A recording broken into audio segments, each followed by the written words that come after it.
Bonjour, bienvenue dans les interviews du Monde devant soi. Alors que les négociations pour la paix entre l'Ukraine et la Russie patinent, ce 24 février 2026 signe le triste anniversaire des 4 ans de la guerre. Le bilan humain ne cesse de s'alourdir. Entre 100 000 et 140 000 soldats ukrainiens ont été tués depuis le début de l'invasion russe, autour de 300 000 soldats côté russe, selon les chiffres du Center for Strategic and International Studies. Les civils se comptent aussi en dizaines de milliers de victimes, ce qui inclut les blessés, les morts ou les disparus. L'Ukraine traverse donc actuellement son 5e hiver de guerre. Celui-ci s'annonce déjà comme le plus rude depuis 2022. Moscou mène de plus en plus de frappes sur les infrastructures énergétiques, ce qui provoque des coupures d'électricité généralisées, et ce alors qu'une vague de froid sans précédent s'abat sur le pays.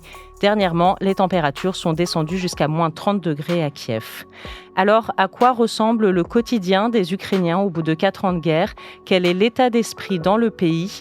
Et sur le plan militaire, comment les drones dominent-ils cette guerre entre prouesses technologiques et mouvements terrestres de plus en plus risqués ? Pour en parler, nous sommes en ligne depuis Kiev avec Nazar Sukhotski. Bonjour Nazar. Bonjour.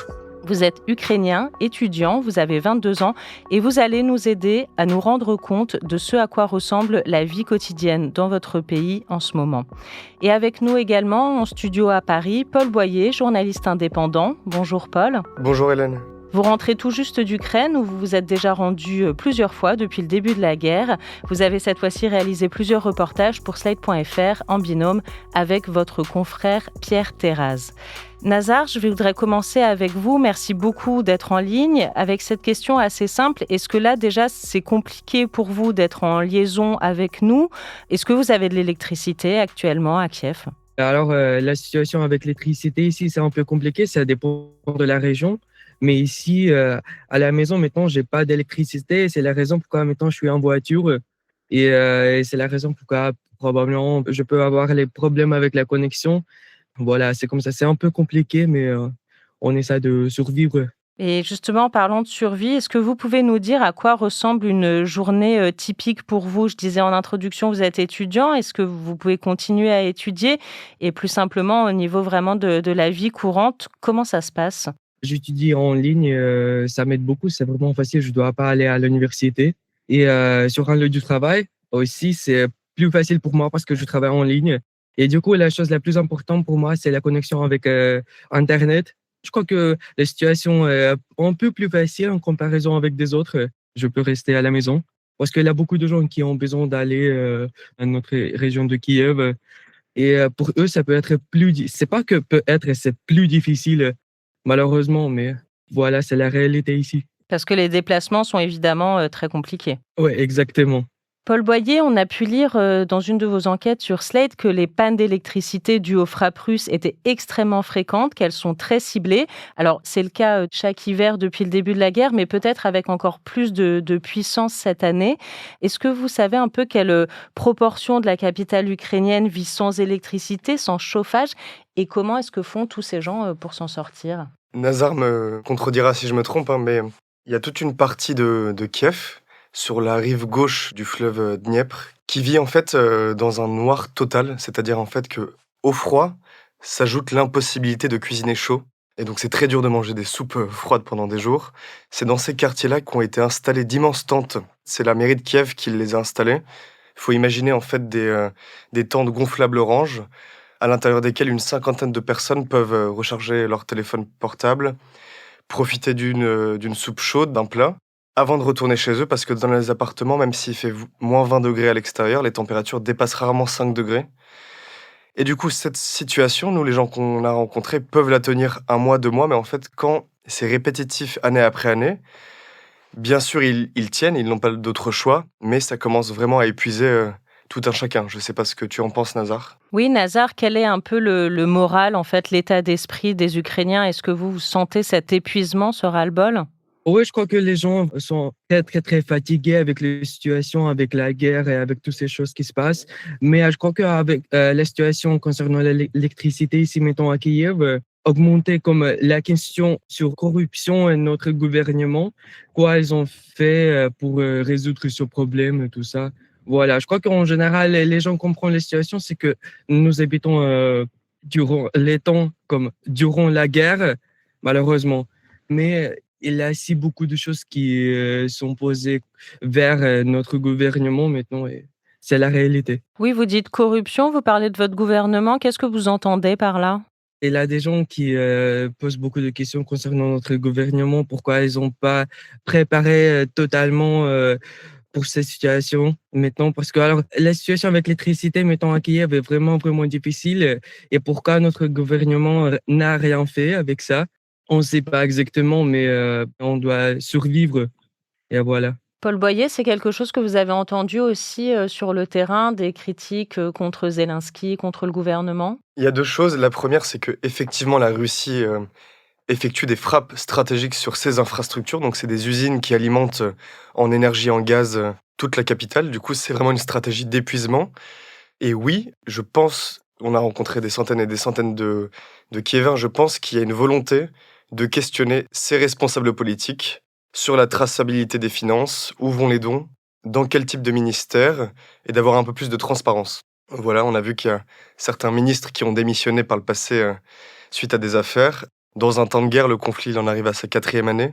Moi, je pense que les Ukrainiens ont besoin d'avoir une confiance totale en leurs dirigeants. Est-ce que ça veut dire que l'unité nationale qui avait été très forte dans un premier temps et pendant longtemps, et on peut comprendre évidemment qu'en temps de guerre, qui plus est une guerre où on est envahi, il y ait un besoin d'unité très fort, de solidarité. Est-ce que ça, c'est en train un petit peu de se disloquer ou en tout cas que voilà, l'épuisement mêlé à tout ça fait que les rangs sont un peu moins serrés, Nazar, entre Ukrainiens? Je suis totalement d'accord avec ça parce que je me souviens les premières années de la guerre, les gens étaient vraiment comme en équipe totale et on essaie de combattre ensemble. Mais maintenant, la situation est un peu difficile parce que les uns se divisent un peu et parce qu'il y a aussi beaucoup de choses qui se passent dans notre société concernant la langue, l'éducation et tout ça. Parce malheureusement, il y a des gens qui parlent russe, il y a des gens qui et là, les Ukrainiens qui pensent qu'on ne doit pas parler russe maintenant. Et bah voilà, là, si beaucoup de choses qui se passent dans notre société. Et je crois que ces choses divisent l'Ukraine. Est-ce que malgré tout, on voit un soutien des Ukrainiens de l'arrière aux soldats? Paul Boyer, est-ce que vous pouvez nous expliquer un petit peu comment tout ça s'organise entre voilà, ceux qui sont au combat et puis le reste de la population derrière, alors civile ou pas, mais quelle est un peu l'imbrication des lignes de force? De ce qu'on a vu déjà, il y a une différence entre les habitants de la capitale et les habitants des autres régions. Quelqu'un qui habite dans le Donbass va pas vivre la même réalité qu'un étudiant en architecture du nord de Kiev. Moi, j'ai assisté à des discussions quand même à Kiev où des jeunes soldats revenaient du front et débattaient en café avec des jeunes qui, eux, ne voulaient pas les battre. Et du coup, ça crée des scissions au sein de la société même sur en fait quel rôle, qu'est-ce qu'on donne à notre pays. Après, globalement, quand même si Nazar, tu parlais d'un épuisement, moi je trouve que les gens continuent d'envoyer des dons, continuent d'être derrière leurs soldats. Mais voilà, après, je pense qu'il y a quand même 2 réalités entre habiter à Kiev et combattre. Nazar, Paul Boyer parlait des jeunes qui ne souhaitent pas aller se battre. Est-ce que vous, c'est quelque chose que vous avez constaté dans votre tranche d'âge, des gens qui ne veulent pas être mobilisés, voire peut-être des jeunes qui quittent le pays aussi pour éviter d'aller combattre? Je rappelle que depuis le mois d'août dernier, les Ukrainiens âgés de 18 à 22 ans ont le droit de sortir de leur pays pour se rendre à l'étranger. Avant ça, c'était interdit en vertu de la loi martiale. Est-ce que voilà, vous avez eu des amis, des connaissances qui ont préféré partir d'Ukraine? J'ai beaucoup d'amis qui ont parti l'Ukraine et c'est pas justement la raison parce qu'ils veulent, je sais pas, déménager et vivre en Europe, mais c'est à cause de la guerre et c'est vraiment répandu parmi les hommes qu'ils ne veulent pas être mobilisés. Et voilà, ils essaient de trouver les moyens ou les méthodes de comment on peut quitter le pays. Et malheureusement, c'est la réalité parce que alors, cette situation est la chose qui vraiment divise la société, mettons, en Ukraine. Il y a des gens qui pensent que, bah oui, évidemment, si tu es un homme, tu dois aller, tu dois protéger notre pays. Mais il y a des gens qui pensent que c'est notre droit, comme si tu veux pas combattre, tu dois pas y aller. Et bah voilà, maintenant, je crois que c'est vraiment difficile, mais toujours, il y a des gens qui quittent, qui partent. Et parmi les jeunes, bah, moi-même, j'ai 22 ans et il y a beaucoup de gens qui me demandent pourquoi tu restes ici en Ukraine, pourquoi tu pars pas. Paul Boyer, la question de la mobilisation, volontaire est cruciale, en ce moment en Ukraine? Ce qui est intéressant, c'est de voir en fait que tout ça se joue aussi au niveau politique, en termes de communication sur, par exemple, le chiffre et le nombre des morts, en fait. Depuis 4 ans, on ne sait pas combien de Russes sont morts, combien d'Ukrainiens sont morts. Il y a des think tanks américains qui parlent de 2-3 millions.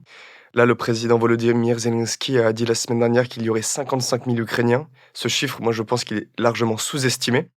On essaie de faire que les gens ne tombent pas en dépression collective, en fait, parce que si les gens savaient exactement combien il y avait de morts au combat, aucun jeune n'aimerait, de une, s'engager et de deux, rester sur ces lignes de front. Je précise juste que les chiffres que j'ai donnés en introduction viennent effectivement d'un think tank américain qui sont tout récents, ils datent de début 2026 et qui sont évidemment à prendre malgré tout avec des pincettes, la situation étant telle que c'est impossible de savoir le nombre de victimes et que c'est évidemment un point très très stratégique. Oui, Nazar, est-ce que vous avez une réaction par rapport à ça sur l'importance de garder le moral et puis aussi sur ces zones d'ombre qu'il y a et avec lesquelles il faut vivre malgré tout? Bah, maintenant en Ukraine, c'est vraiment difficile de maintenir le niveau de morale pendant les temps de guerre. J'ai déjà parlé avec des gens, avec mes amis. Maintenant, c'est un peu compliqué de comme planifier le futur parce que alors maintenant tu essaies de vivre au moment. Je crois que on peut dire comme ça. C'est que alors avant, tu pensais que alors maintenant j'ai un peu d'argent, je peux économiser pour que je puisse acheter quelque chose dans l'avenir. Mais maintenant, tu n'es pas assez pensé. Tu penses que bah alors maintenant si je veux l'acheter parce que tu sais pas si tu vas marcher sur la terre demain. Malheureusement, c'est la réalité avec laquelle on doit vivre, mais je crois que beaucoup des Ukrainiens peuvent partager ces pensées. Qu'est-ce qui pourrait vous aider? Est-ce que, par exemple, le soutien européen est un facteur très important? Et à l'inverse, est-ce que le lâchage américain qui a eu depuis que Donald Trump est revenu à la Maison-Blanche, est-ce que ça aussi, ça entame non seulement le moral, mais aussi les moyens concrets et financiers sur place? Et financiers et en armement? Je vois pas si beaucoup de différence. Probablement sur le niveau de pays, ça marche. Probablement, elle a l'aide. Mais pour moi, rien n'a changé. Et du coup, alors c'est justement quand on pense, oh, probablement avec Trump, on aura quelque chose avec la guerre et tout ça. Probablement, on va avoir la communication avec la Russie. Mais en réalité, je sais pas, c'est plus compliqué. Et c'est que la majorité des gens, ils essayent de vivre et pas suivre la réalité, qu'est-ce qui se passe parmi les pays. Parce que les Ukrainiens, ils sont vraiment, vraiment fatigués. Parce que alors, Trump dit oh, probablement la guerre va être terminée demain. Non, le jour après, oui, et tu sais pas qu'est-ce qui se passe. En réalité, voilà, c'est comme ça. Et du coup, c'est la raison pourquoi tu es comme bah ok, je vais travailler, je vais étudier. Je sais pas qu'est-ce qui se passe. Paul Boyer? Pour l'instant, s'il y a une condition de paix, elle se fera selon les termes de Poutine, en fait, parce que le président ukrainien, malheureusement, n'est pas écouté. Il est souvent écarté des discussions. Voilà, et après, on en revient tout le temps à la même question territoriale des territoires de l'Est. Poutine dit souvent c'est des bouts de terre, ce Donbass, mais en fait, c'est d'énormes bassins miniers très riches en fait en minéraux, et c'est très important pour l'Ukraine de les garder. Donc pour l'instant, il ne peut pas y avoir de paix si c'est Poutine qui est maître de cette décision totalement, je pense. Paul et Nazar, je voudrais qu'on termine cet entretien avec un dernier sujet qui est celui de l'omniprésence des drones, en particulier des drones FPV, First Person View, qui a changé considérablement le visage de la guerre moderne et qui est évidemment un élément militaire, un élément d'armement, mais qui devient aussi un élément de la vie quotidienne puisque il faut vivre avec voilà, la menace des drones en permanence. Paul Boyer, je crois que c'est un sujet sur lequel vous avez travaillé sur place. Oui, récemment avec mon confrère Pierre Terraz. Bah alors ces drones, c'est un enfer sur Terre, tout simplement parce que ça impacte la vie des soldats sur le front, mais aussi la vie des civils. Ils peuvent aller à plusieurs dizaines de kilomètres après les lignes de front. Et en fait, il y a aussi des essaims de drones plus petits, des drones qui lâchent des bombes. En fait, ça redessine totalement ce conflit et personne n'est en sécurité dans ces régions-là. On entre dans une nouvelle ère en fait. Moi j'ai visité une cache où des soldats pilotaient, des opérateurs dronistes pilotaient ces drones comme sur une sorte de jeu vidéo. On s'en rend pas compte, on a l'impression qu'on tire sur des cibles à 50-60 km, mais c'est bien des vies réelles qui sont fauchées. Du coup on n'est plus dans les combats de tranchées comme il y avait de 2022 à 2023. Et le tournant, selon les spécialistes que nous avons rencontrés, s'est vraiment opéré au début, milieu de l'année 2025. Nazar, est-ce qu'à Kiev aussi, vous avez cette oppression des drones, peut-être moins que dans d'autres régions, mais est-ce que ça aussi, ça fait partie de votre vie quotidienne? Malheureusement, oui. Et maintenant, c'est plus qu'en 2022-2023, parce qu'au début de la guerre, on n'avait pas si beaucoup de drones. Mais maintenant, c'est que, alors, on a ce sentiment de guerre, parce que premièrement, tu vas penser que, OK, la guerre, c'est quelque chose là-bas, c'est pas ici, mais maintenant, avec les drones, avec toutes ces choses, oui, on a ce comme sentiment total et constant. Je sais pas le mot exactement comment je peux l'exprimer, mais c'est un sentiment de guerre. Et du coup, alors maintenant, parce qu'il y a des moments que tu penses que, maintenant, la vie est plus ou moins tranquille. Et après ça, la journée avec les drones. Et après ça, tu comprends que, alors, malheureusement, toujours on vit avec cette réalité de la guerre. Peut-être toujours sur ses gardes. Paul Boyer? Oui, oui, c'est ça. Et même à Kiev, ça crée quand même une paranoïa collective, hein, parce que parfois on entend ces drones. Nazar, tu me confirmeras, avec les sirènes qui retentissent toute la nuit. Et du coup, en fait, c'est un peu la roulette russe, si je puis dire. C'est que on sait pas où ils tapent, on sait pas quand est-ce qu'ils tapent. Et en fait, les infrastructures et les habitations civiles ne sont jamais épargnées. Même à Kiev, on l'a vu, hein. Exactement, exactement. Et alors, il a une division entre, comme on peut dire, Kiev de gauche à droite. Et la situation parmi deux côtés de Kiev sont vraiment différents. À droite, c'est plus ou moins mieux qu'à gauche. On a parlé sur l'électricité et tout ça, mais la même chose avec transport. Si il a une alarme et s'il a une attaque, il n'y a pas de connexion entre ceux de Kiev, droite et gauche. Et tu peux pas bouger, déplacer.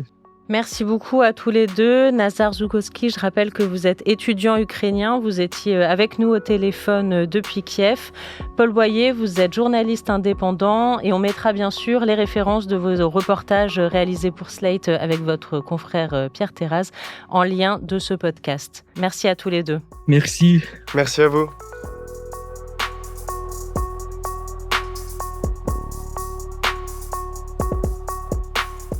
L'interview du Monde devant soi est un podcast de Slate.fr. Production éditoriale, Hélène Decomer et Marie Agassan. Présentation, Hélène Decomer. Prise de son, montage et réalisation, Aurélie Rodriguez.